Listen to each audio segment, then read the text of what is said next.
Microsoft is making a big bet on the future of cell phones amid tough competition from Apple and Google. The software giant is paying $7.2 billion for the Finnish handset maker Nokia, along with a long list of technology patents. Nokia already uses the Windows operating system in most of its phones, so it looks like a good fit. But Microsoft was the biggest decliner in the Dow today, with many investors feeling it may be too little, too late.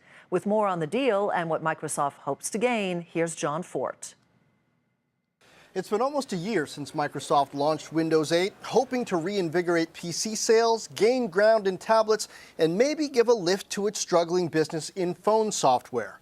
It didn't work, and over the past 3 months, the company has announced a massive reorganization, the coming resignation of CEO Steve Ballmer, and now the planned acquisition of Nokia's phone business, along with access to key patents. We feel that this transaction is very likely to close, and we expect the closing to happen during the first quarter of 2014. It's not the priciest acquisition Microsoft has ever made, but it's without question the most disruptive.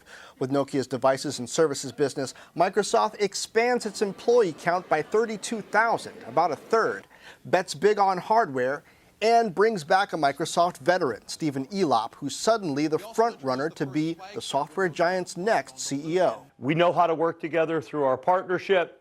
We're glad to have Stephen come to Microsoft, back to Microsoft. Much of the Nokia executive team, most of the Nokia executive team on devices and services will join us, and that will form the core of a variety of things that we're going to do in devices. Elop made a controversial call 3 years ago to bet Nokia's future on Microsoft. So being the player with Windows Phone in partnership with Microsoft to combat Samsung, to combat Apple, feels like a good place. Because if you take a look at the Android market right now and the other players in the Android market environment, it's a tough slog. And it's sure to be a tough slog anyway. Apple's outselling Nokia smartphones about 6-1.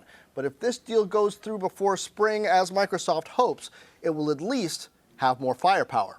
For Nightly Business Report, I'm John Fort.